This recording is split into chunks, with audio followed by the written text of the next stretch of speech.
On January 19th, the time had finally come and we were able to watch the first teaser for the new Amazon series, The Lord of the Rings, The Rings of Power. Here, of course, accompanied by epic music, the logo of this series was forged before our eyes, so to speak, and the official title was revealed for the first time. Unfortunately, teasers often don't show scenes from the upcoming project, but are only meant to whet the appetite for more. For this, Amazon released a brand new teaser trailer at the Super Bowl last Sunday, which of course will also come up in our original. We also talk about the content, the cast, the production, and recent pictures, so you'll be up to date afterwards.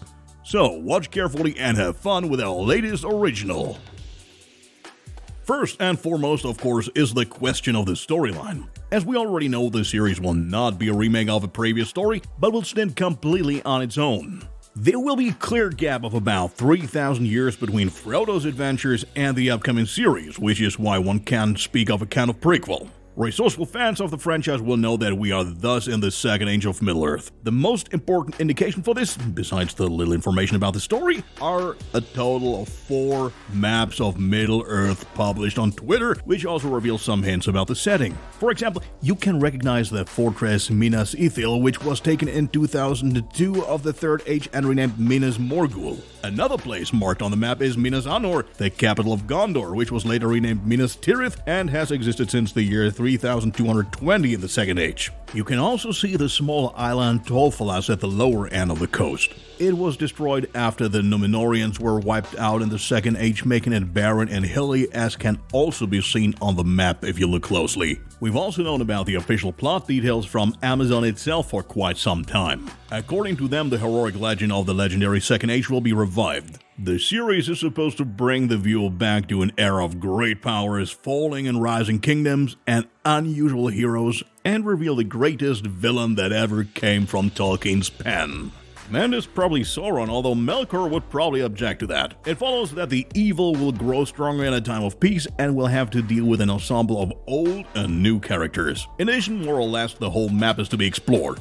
Again, there are a few theories in this regard. One of them is that we can expect breathtaking open sea adventures above all. That's not unlikely after all. The island kingdom of Númenor is in the far southwest of the map at a point that only ships can reach by sea. The plot of the first of probably 5 seasons will also be told in 8 episodes of still unknown length. In the teaser, Galadriel speaks the first lines of Tolkien's famous One Ring poem. It says, 3 rings for the elven kings under the sky, 7 for the dwarf lords and their halls of stone, 9 for mortal men doomed to die, 1 for the dark lord on his dark throne in the land of Mordor where the shadows lie. So far, we only know the story of the One Ring from the movies, but the series wants to show us all of them in the course of the story. The showrunners J.D. Payne and Patrick McKay have summarized it quite well in the press release. In this series, all the important stories of the Second Age are told, i.e., the forging of the rings, Sauron's path to power, the exciting story of Númenor, and then, of course, the final alliance of elves and men, which, by the way, is said to have been one of the largest and most glorious armies in the Tolkien universe. Also, not to be neglected, of course, is the cast. At least 3 familiar roles have already been officially confirmed for the series. On the one hand, there's the elf Galadriel, who will no longer be portrayed by Cate Blanchett, but by Morfydd Clark. She's certainly one of the most famous figures from Middle-earth and now gets a significant rejuvenation thanks to a 32-year-old Clark. Also present are Elrond and, of course, the villain Sauron, with Elrond this time being embodied by Robert Aramayo. It is also very likely that Sauron, as once in the book, will make use of his ability as a shapeshifter. One of these figures is the character Anatar, who comes across as very friendly but only serves the sole purpose of convincing the elves to forge his rings. Most of the cast consists of relatively unknown faces. There are, for example, Markella Kavanagh, who is to take on the new character Nori, and Joseph Maul, who embodies the villain Orin. Meanwhile, several dozen actors are known, but most of them haven't had any major appearances yet.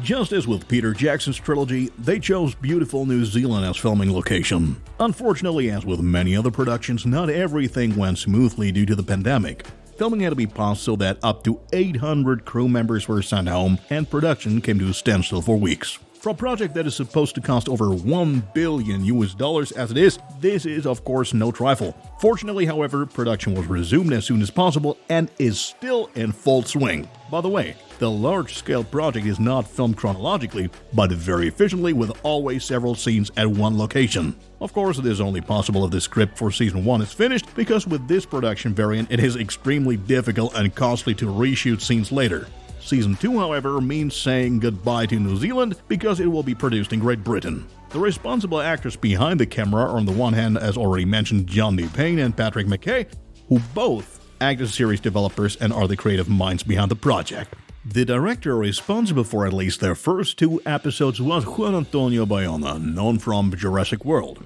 In the subsequent episodes, Wayne Yip and Charlotte Brandstrom will take their places in the director's chair. Who definitely will not return is Peter Jackson, who refused to take a leading position in the production. He's only to be available in an advisory role. What will also interest fans is the budget, which has already been hinted at. Because calculated at $1 billion, the Lord of the Rings series will become the most expensive series production of all time. The filming rights alone are said to have cost $250 million, not to mention the huge budget for Season 1, which is said to be $465 million. On the other hand, Amazon will certainly receive a nice sum from the New Zealand government because the streaming giant is entitled to an estimated $116 million from a national subsidy fund due to the local jobs generated. Amazon's a true master of secrecy, which is why the rumor mill has a particularly hard time finding valid information. However, the streaming giant provided one itself in the form of 23 pictures that were posted at the beginning of February. Discussing every single one in detail would of course go beyond the scope, but there are at least a few clear pictures that we don't want to withhold from you. First, there's the image with the silver and gold dagger and armor that alludes to the Tress of Valinor.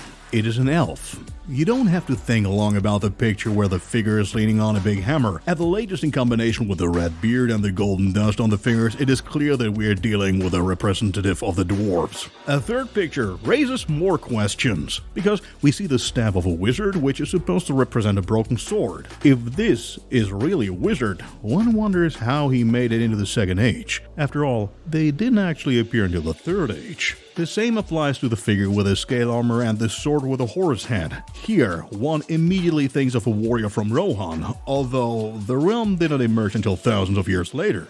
Last but not least, a closer look reveals a person with spiked gloves and the sword of Sauron. You can probably guess who that could be. Furthermore, some more pictures were published shortly after showing impressions of the new actors of Elrond and Galadriel, as well as some new characters developed for the series. Furthermore, there are some behind-the-scenes pictures which is definitely make you want to see more.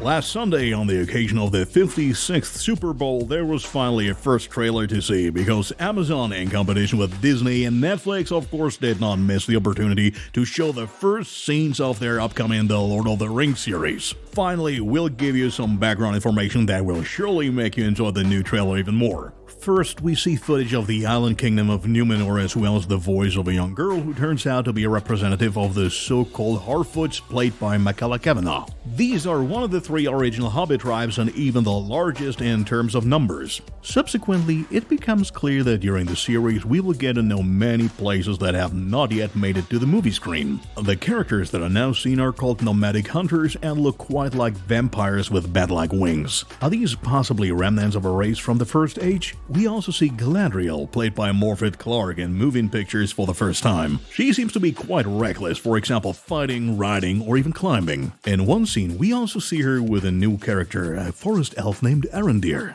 In fact, his appearance did not cause enthusiasm everywhere, as the dark skin color of the Puerto Rican actor is very much at odds with Tolkien's original conception of the elves. Well, certainly a debatable decision for Tolkien's hardliners. In general, the trailer bristles with short, fast-cut scenes that feature a monster-like creature alongside flaming arrows and, presumably, the elf Celebrimbor. Actor Owain Arthur plays Prince Durin IV, a friendly-looking dwarf and son of Durin III, King of Khazad-dûm, also known to many as Moria. Slowly we approach the end of the trailer and can catch a glimpse of a young Elrond kneeling next to a large rock and the dwarf princess Disa. In the next scene, we must look very closely because we briefly see two male characters, one of whom seems to be naked. The inferno around them strongly reminds us of Mount Doom in the northwest of Mordor, and many speculate that Sauron can be seen here. The trailer finally ends with two dirty hands touching, which of course rules out the involvement of the extremely clean elves. Left hand could be from the mysterious Tom Bombadil, being somewhere between hobbits and humans. His origin is a mystery through and through. He says of himself in the first The Lord of the Rings books that he is older than any creature in the world. All in all, the Super Bowl gave us some great impressions of the series. The makers didn't shy away from using a lot of CGI, which might not be to the liking of some fans. That's it again with our latest original. We hope you're now up to date on the latest developments and perhaps even a bit more anticipation for the Amazon series than after watching the trailer. Amazon's mega project The Lord of the Rings, The Rings of Power will be released this late summer on September 2nd, 2022, exclusively on Prime Video.